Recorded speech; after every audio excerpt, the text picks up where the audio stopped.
السلام علیکم ورحمۃ اللہ وبرکاتہ۔ میں مجیب الرحمن مقدس۔ ایک سوال میرے ذہن میں ہے کہ سورہ سجدہ میں اللہ سبحانہ وتعالیٰ نے بدأ خلق الانسان کا ذکر کیا ہے۔ ہم نے انسان کی تخلیق کی ابتدا کی، اور اسی پہلے رکوع میں یہ بھی بیان کیا کہ ہم نے اس کائنات کو 6 دن میں بنایا۔ اور ایک بات اس میں درج ہے، وہ یہ ہے کہ ہم نے یہاں کا ہمارا ایک دن تمہاری دنیا کے حساب سے 1000 سال کا ہے۔ تو یہاں اکثر یہ ڈاؤٹ پیدا ہوتا ہے، لوگ سوالات کرتے ہیں کہ اللہ سبحانہ وتعالیٰ کے پاس کا ایک دن ہماری دنیا کے 1000 سال کے برابر ہے، لہٰذا اس پوری کائنات کی جو ابتدا ہوئی تھی تو پانی کے ان کیڑوں سے جب پانی مٹی سے ملتا ہے، سمندر کے کنارے ٹکراتا ہے اور ہوا اس کو لگتی ہے تو وہاں کچھ کیڑے پیدا ہوتے ہیں۔ آج بھی ہم دیکھتے ہیں کہ ایک بکٹ میں کیڑے پیدا ہو جاتے ہیں۔ تو پھر ان کیڑوں سے ابتدا ہوئی، ایسا میرا خیال ہے کہ ایک کیڑا جو ہے وہ بنتے ہاتھی بن گیا، کوئی گھوڑا بن گیا، کوئی جانور بن گیا، کوئی بندر بن گیا۔ اسی طرح آدم کی تخلیق بھی وہیں سے شروع ہو گئی، جو قرآن کی دوسری جگہوں پہ بھی مل جاتا ہے، سورہ انسان وغیرہ میں۔ تو جب یہ پورا مکمل ہو گیا، ان جنگلی لوگوں میں سے ایک آدمی کو اٹھا کے اللہ تعالیٰ نے اسرف آدم کا لفظ استعمال کیا۔ آدم کو ہم نے ان لوگوں میں سے چنا، چنانچہ وہ جو خیال ہمارا تھا پرانا، مٹی لائی اور کہا کہ کن فیکن فوراً بن جا، تو یہ خیال مجھے غلط لگتا ہے۔ اس میں قرآن کی روشنی میں اور عقل عامہ کی روشنی میں لاجیکلی کیا صحیح ہے، ذرا مجھے سمجھائیے پلیز۔ السلام علیکم۔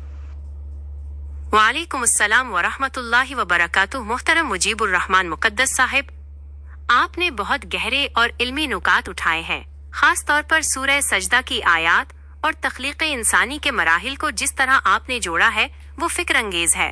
آپ کے سوال کے 2 بنیادی پہلو ہیں، ایک حیاتیاتی ارتقاء ایولیوشن اور دوسرا قرآنی تصور تخلیق۔ ان دونوں کے درمیان منطقی اور قرآنی تال میل کو سمجھنے کے لیے درج ذیل نکات پر غور کیا جا سکتا ہے۔ 1. تخلیق کے تدریجی مراحل، گریجول کریشن۔ قرآن کریم میں اللہ تعالیٰ نے کئی جگہوں پر تخلیق کو کن فیکون، ہو جا اور وہ ہو گیا سے تعبیر کیا ہے، لیکن اس کا مطلب ہرگز یہ نہیں کہ ہر چیز 1 سیکنڈ میں نمو پذیر ہو گئی۔ کن اللہ کا ارادہ ہے اور فیکون اس ارادے کا ظہور ہے جو کبھی فوری ہوتا ہے اور کبھی لاکھوں سال پر محیط ہوتا ہے۔ سورہ سجدہ کی آیت نمبر 7 جس کا آپ نے ذکر کیا، جس نے ہر چیز کو جو بنائی بہت اچھا بنایا اور انسان کی بناوٹ مٹی سے شروع بدا کی۔ یہاں لفظ بدا شروع کی بہت اہم ہے، یہ اس بات کی طرف اشارہ ہے کہ انسانی تخلیق ایک پوائنٹ سے شروع ہوئی اور پھر مختلف مراحل سے گزری۔ آپ کا یہ خیال کہ پانی اور مٹی کے ملاپ سے زندگی کی ابتدا ہوئی، سائنسی طور پر پرائمورڈیل سوپ کے نظریے سے ملتا جلتا ہے اور قرآن کی اس آیت کے عین مطابق ہے کہ ہم نے ہر جاندار چیز کو پانی سے بنایا۔ 2. وقت کا تناسب، ٹائم ڈائلیشن۔ آپ نے سورہ سجدہ کی آیت 5 کا حوالہ دیا جس میں ایک دن 1000 سال کے برابر بتایا گیا ہے۔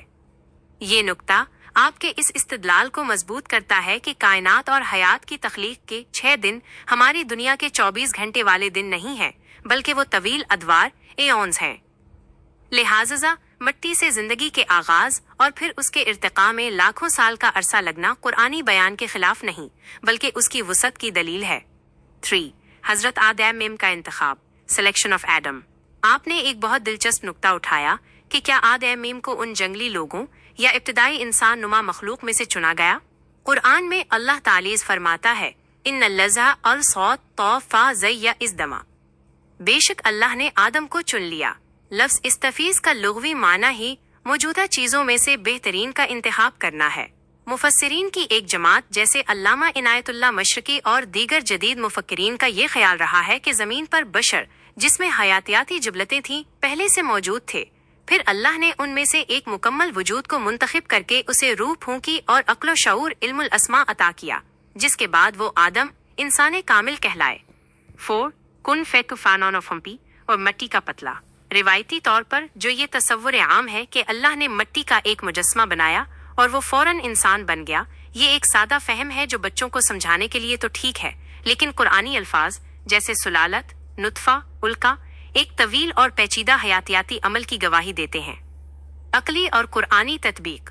پہلا مرحلہ، بے جان مٹی اور پانی سے زندگی کے ابتدائی خلیات کا بننا۔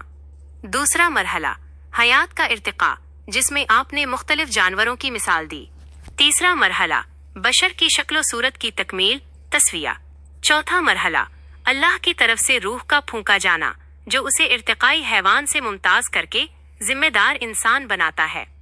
خلاصہ کلام، آپ کا یہ خیال کہ تخلیق انسانی ایک طویل عمل تھا اور آدم مین کا انتخاب اس عمل کے عروج پر ہوا، نہ صرف عقل عامہ لاجک بلکہ قرآن کی کئی آیات کے اشارات سے بھی مطابقت رکھتا ہے۔